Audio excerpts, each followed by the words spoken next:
നമസ്കാരം.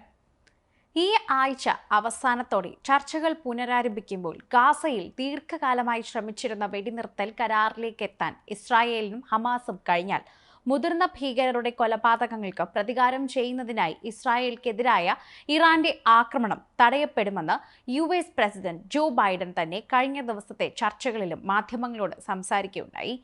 ചർച്ചകളിൽ പങ്കെടുക്കില്ല എന്ന് ഹമാസ് സൂചിപ്പിച്ചെങ്കിലും ഇസ്രായേൽ പ്രതിനിധി സംഘത്തിലെ ഒരംഗം പ്രധാനമന്ത്രിയല്ലാതെ ചർച്ചയുടെ സാധ്യതയിൽ സംശയം പ്രകടിപ്പിച്ചെങ്കിലും ചർച്ചകൾ പുരോഗമിക്കാൻ പ്രതികാര ആക്രമണം വൈകുമെന്ന് ഇറാൻ ഉദ്യോഗസ്ഥർ റോയിട്ടേഴ്സിനോട് തന്നെ പറയുകയുണ്ടായി.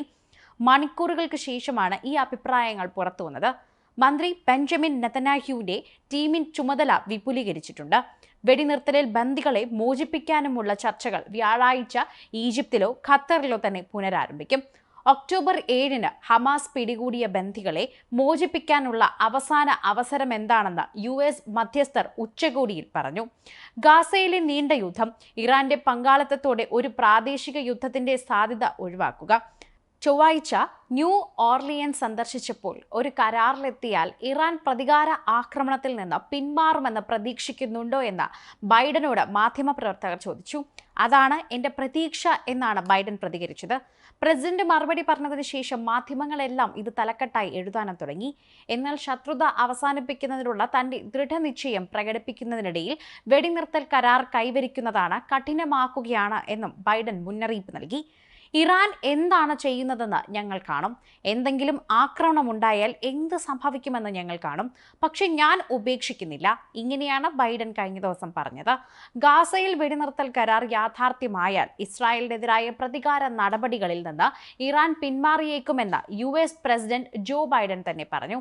കരാർ നിലവിൽ വന്നാൽ ഇസ്രായേലിനെതിരായ പ്രതികാര നടപടികളിൽ നിന്ന് ഇറാൻ പിന്മാറുമെന്ന് പ്രതീക്ഷിക്കുന്നുണ്ടോ എന്ന മാധ്യമപ്രവർത്തകരുടെ ചോദ്യത്തിനാണ് എൻ്റെ പ്രതീക്ഷ ഇതാണ് എന്ന് ബൈഡൻ മറുപടി പറഞ്ഞത്. ഗാസയിൽ വെടിനിർത്തൽ കരാർ യാഥാർത്ഥ്യമായി കഴിഞ്ഞാൽ മാത്രമേ ഇസ്രായേലിനെതിരെ നേരിട്ടുള്ള പ്രതികാര നടപടികൾ ഇറാൻ പിന്തിരികെയുള്ളൂ എന്നാണ് മുതിർന്ന ഇറാനിയൻ ഉദ്യോഗസ്ഥരെ ഉദ്ധരിച്ച് വാർത്താ ഏജൻസി തന്നെ റിപ്പോർട്ട് ചെയ്തത്. നാളെ സമാധാന ചർച്ച നടക്കുകയാണെങ്കിൽ ഇസ്രായേലിനെ പ്രതിനിധീകരിച്ചുകൊണ്ട് നിരവധി പേർ അവിടെ എത്തുമെങ്കിലും ഇറാനെയോ അല്ലെങ്കിൽ ഹമാസിനെ പ്രതിനിധീകരിച്ചുകൊണ്ട് അവിടെ ആരും എത്താൻ പോകുന്നില്ല എന്ന് പറയുന്നതാണ് ഏറ്റവും പ്രധാനപ്പെട്ട കാര്യം.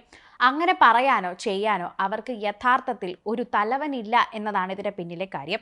സിൻവറിനെ തലവനായി അവർ തന്നെ പ്രഖ്യാപിച്ചുവെങ്കിലും സിൻവർ എവിടെയാണോ ഒളിച്ചിരിക്കുന്നതെന്നും ഏത് ബങ്കറിലാണെന്നും അതോ ജീവിച്ചിരിപ്പുണ്ടോ എന്ന് പോലും ചോദ്യചിഹ്നമായി നിൽക്കുകയാണ്. നാളെ ചർച്ച നടത്തണമെങ്കിൽ അവരെ പ്രതിനിധീകരിച്ച് എത്തുന്ന ഒരാൾ കൂടി വേണം. അങ്ങനെ ഒരാൾ ഇല്ല എന്നത് കളിയാക്കിക്കൊണ്ട് ഇപ്പോൾ പലയിടത്തും ട്രോളുകൾ ഉൾപ്പെടെ വരുന്നുണ്ട്. ഇസ്രായേൽ പറയുന്നു അതുകൊണ്ട് ഭയന്നാണ് ഹമാസ് ഇപ്പോൾ ഇങ്ങനെ പറയുന്നതെന്നും ഒരിക്കലും അംഗീകരിക്കാത്ത കാര്യങ്ങൾ പറഞ്ഞുകൊണ്ട് നാളത്തെ ചർച്ചയ്ക്ക് വരില്ല എന്ന് അവർ വ്യാഖ്യാനിക്കുകയാണെന്നും പറയുന്നു. ഹമാസ് ഇസ്രായേൽ യുദ്ധം അവസാനിപ്പിക്കാൻ വ്യാഴാഴ്ച ആരംഭിക്കുന്ന ചർച്ചകളിൽ ഇസ്രായേലും ഹമാസും പങ്കെടുക്കണമെന്ന് വൈറ്റ് ഹൗസ് വക്താവ് കരീൻ ജീൻ പിയറി ആവശ്യപ്പെട്ടിരുന്നു.